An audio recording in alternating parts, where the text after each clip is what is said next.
Brianna, how would you kind of characterize your second quarter where you went 5 for 6 from the field, you kind of alternated threes and layups?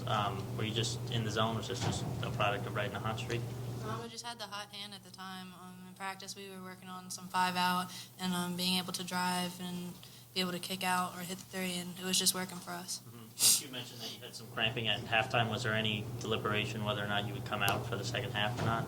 Oh, no, I'm always going to come out and play and give my all, so I wasn't going to let cramping affect me. Did that affect your performance in the second half where you only made one shot? Oh, no, I don't think it affected me. I just wasn't able to finish like I was in the first half. Brittany, what do you think of Brianna Day's play, just especially in the fourth quarter down the stretch? She got a couple stops, a couple rebounds. I was really proud of her. I mean, we're always proud of her. Rebounding is her thing. I mean, scoring is her thing, but rebounding is, she just has a nose for the ball.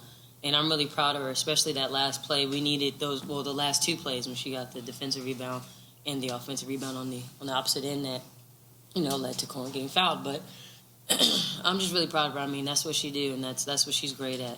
So.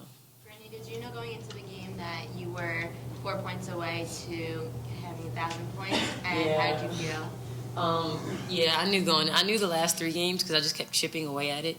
And I would always get the tweets like, oh, I'm 5, oh, I'm 4. And then I had family members text me like, get your 1,000 tonight. I'm like, oh, no pressure.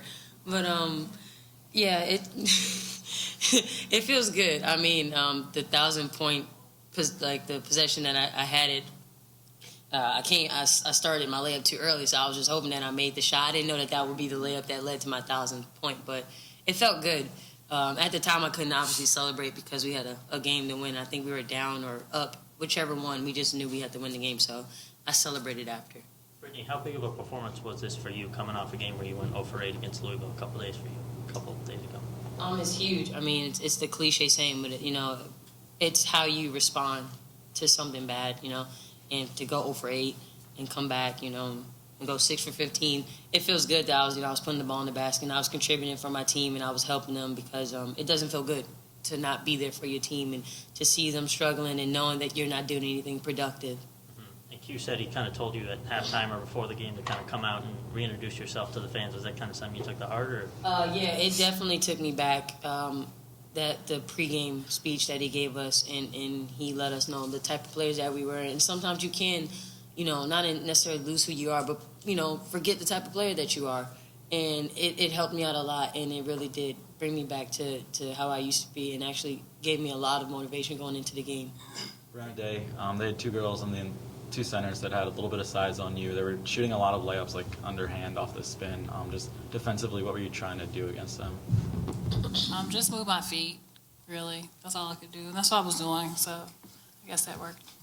And at the end of the, sort of like midway through the fourth quarter, you got your 4th foul, just sitting on the bench with kind of the last couple of minutes winding down. What's going through your mind? Like, are you just itching to get back on the court and sort of make a difference at the end of the game? I wasn't really, I was itching, but it was like, I can't foul, so when I went back in, I couldn't foul. So I didn't foul, which was great. Brianna, can you talk about what getting a win like this means to you guys? There have been some other close games that haven't gone your way, and to gut this one out, Coach said it was like your season was on the line. It felt really good to get this win because, you don't want to come out here and lose after losing 2 games in a row. So I feel like this was really good for us, and we just fought and played really hard. So I feel like it was great for us. Brianna, when you have a tough second half like you did, is it easy to forget the success you had in the second quarter and maybe just kind of get frustrated and the mistakes kind of keep compounding on offense? It definitely can be frustrating when you are making shots in the first half and then you come out in the second and it's like you go cold. But I know my teammates were able to pick up the game in the second half. It's a team basketball. Basketball is a team sport, so it's not about one person. So I was able to play well in the first, and they picked it up in the second. And you tied a season high in points for you this game. So do you kind of look at your performance like, you just did enough to help your team win, or how do you kind of look at your overall performance today?